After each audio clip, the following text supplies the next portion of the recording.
Fala pessoal, tudo bem com vocês? Soco de Jô em Diego Costa pode implicar em 12 jogos de suspensão e o VAR também pode ser punido. Vamos falar sobre isso? Seja bem-vindo, eu sou o Chico Garcia, inscreva-se no canal, hein? E vamos juntos!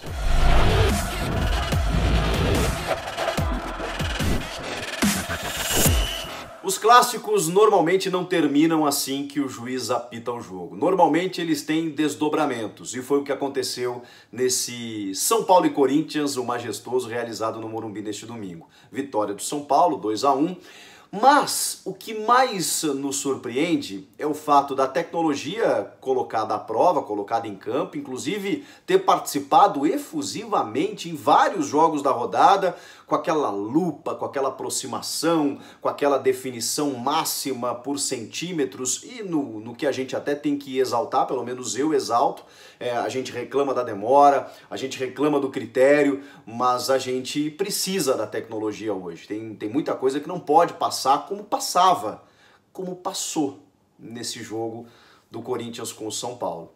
Uma imagem recuperada do Premier da TV Globo, do Grupo Globo, divulgada no final do domingo e início da segunda-feira, registra esse lance aí. A gente viu no momento, pelo menos eu estava assistindo o jogo, e vi que houve uma discussão forte do Jô com o zagueiro São Paulino, Diego Costa, que inclusive fez uma grande partida, que é um jovem, uma aposta do Fernando Diniz que deu certo, é um jogador que já foi zagueiro na base, mas é volante de origem, já tinha sido zagueiro no Sub-20 e ele resolve tirar a dupla de zaga titular com o Bruno Alves e o Arboleda, promove o Diego Costa ao lado do Léo Pelé, ninguém imaginou que isso fosse dar certo e acabou resolvendo, porque o São Paulo acumula 3 vitórias consecutivas, sem sofrer gol, a não ser esse do Ramiro no clássico contra o Corinthians, sobe na tabela, dá um chega para lá na crise e mais do que isso, o Diego fez um grande jogo anulando o artilheiro, o Jô que decide normalmente em clássicos, que costuma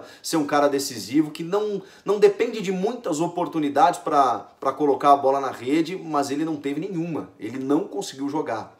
E aí é uma leitura que faço, imagino eu, que o Jô já estava incomodado com o fato de não conseguir se desvencilhar dessa marcação do Diego Costa. Isso foi irritando o jogador ao longo da partida, O Diego realmente caçou ele em campo, ele não conseguiu jogar. E aí eu não sei, obviamente nem vou ficar fazendo aqui algum tipo de um exercício de imaginação, se o Diego falou alguma coisa para o Jô, porque na origem, em que eles estão adentrando na área, tem um chega para lá do Diego no Jô, aquela disputa por espaços e tudo mais, e aí na sequência, quando o Jô entra na área, ele desfere o soco. E aí o Diego, que depois do soco cabeceia a bola para escanteio e vai reclamar para o Flávio Rodrigues de Souza, que é bom árbitro, que foi atingido e tudo mais. E aí tem na sequência o Flávio colocando a mão no ouvido, como se recebesse alguma orientação do VAR. Eis que a arbitragem manda a cobrança de escanteio. Na hora eu vi a discussão do Jô com o Diego, que foi muito forte, inclusive, com palavrões, sai pra lá, seu moleque, não sei o quê, e o Diego encarando ele, bababá, aquela coisa toda. Eu pensei, daqui a pouco pode acontecer alguma coisa mais grave, mas ninguém viu na hora que esse lance tinha acontecido. E aí vem essa imagem recuperada e a gente vê o movimento do Jô nas costas do Diego. E a pergunta que faço é, se o VAR checou, será que o VAR não entendeu como agressão? Será que o VAR imaginou que não houve nada no lance? Porque se foi um lance no mínimo discutível, no mínimo subjetivo, o que a gente tem visto nesses últimos jogos do Campeonato Brasileiro, irritando muitos torcedores inclusive? Poxa, mas o árbitro de campo toda hora vai lá analisar um jogo, é uma mudança na regra que a gente tem que se adaptar, porque os lances subjetivos agora, eles pressupõem a decisão do árbitro de campo, e não mais essa decisão soberana do árbitro de vídeo, simplesmente do tipo, valida o gol, anula o gol. Não, vem cá ver para analisar com calma o que aconteceu. Tem um lance discutível, tem um lance questionável, vem analisar com outras imagens, com outros ângulos, e o VAR ele só pode interferir naqueles lances em que a gente já conversou, gol, não gol, ou seja, todo o lance de gol ele é checado. E se há uma subjetividade na interpretação, o árbitro de campo tem que conferir. Se é apenas aquele lance do tipo não bateu em ninguém, não bateu na mão de ninguém, a bola cruzou a linha, tá tudo certo, ele só autoriza. Não, o gol foi válido, não tem impedimento no lance, aquela coisa toda. Pênalti, todo pênalti pode haver interferência do árbitro de vídeo. Erro de identificação de jogador, o Thiago Duarte Peixoto, né, árbitro aqui de São Paulo, sofreu com isso quando não tinha o VAR, expulsou o jogador errado num derby, num clássico Corinthians e Palmeiras, né, era para expulsar o Michael, ele expulsou o Gabriel, e cartão vermelho, não cartão amarelo, muita gente confunde isso, mas se foi escanteio e não foi escanteio, o VAR não poderia ter chamado? Não. Mas se foi falta ou não falta? Só se origina um gol. Normalmente o VAR não pode, o lance é checado, para saber a intensidade da falta e saber qual a cor do cartão. Se é para amarelo, o VAR não chama. Se é para vermelho, sim. Vocês estão entendendo? Então, se em algum lance do jogo tem algum lance que passe despercebido pelo árbitro, mas que ele seja um lance de cartão vermelho, o VAR tem a obrigação de chamar o árbitro de campo. A menos que o VAR não entenda dessa forma. Mas a prática... Vamos para o fim prático, é que o VAR checou, não chamou o árbitro de campo e a imagem, ao menos para mim, me parece clara de uma agressão do Jô ao Diego Costa.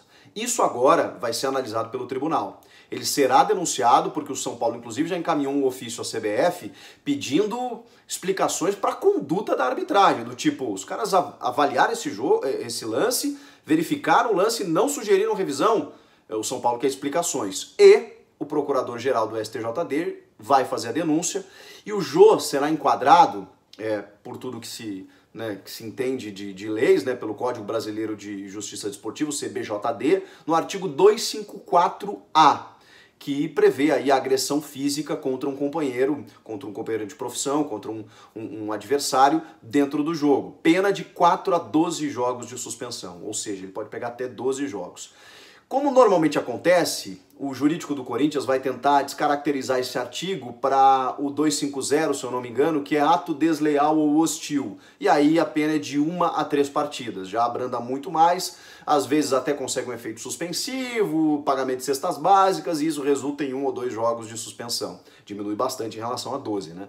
Mas não sei se vai conseguir, né? E isso tudo o tribunal é quem vai decidir. Agora, tem outro detalhe, o VAR também pode ser denunciado, no artigo 259, que diz respeito às infrações da arbitragem. A arbitragem também está sujeita às punições e às sanções do Código Brasileiro de Justiça Desportiva, como, por exemplo, não verificar situações em que lhe cabe, em que são da sua atribuição, como, por exemplo, ignorar esse lance. Então pode haver uma punição que está aí na tela para você, o que pode acontecer com a equipe de arbitragem envolvida nesse jogo, que não verificou o lance na hora, ou melhor, verificou, não entendeu como falta, agressão, sei lá o que, e acabou deixando passar. E a gente acaba repercutindo isso somente a partir de hoje. O Corinthians que já enfrenta uma situação complicada dentro de campo, só uma vitória em 5 jogos, o técnico Thiago Nunes está pressionado, eu sei que está vivendo um momento bacana aí por conta dos naming rights, do aniversário do clube e tudo mais, mas existe uma pressão para que o time entregue mais tecnicamente, e agora ainda pode conviver com mais esse problema, de não ter por alguns jogos o centroavante Jô, que embora não tenha conseguido jogar no Clássico, é um cara sempre importante, um cara sempre decisivo, é o titular absoluto, é um cara identificado, é um ídolo da torcida, e por que não dizer, além do Cássio, né, talvez o principal jogador de linha, junto com o Fagner, o Jô vai fazer falta, com certeza. Vamos acompanhar os desdobramentos desse episódio. Você concorda? Acha que o Jô merecia ter sido expulso? Eu acho que sim. O que aconteceu? Cadê o VAR? O que vai acontecer nesse episódio aí? Comenta aqui embaixo. Inscreva-se no canal, eu volto na próxima. Tchau!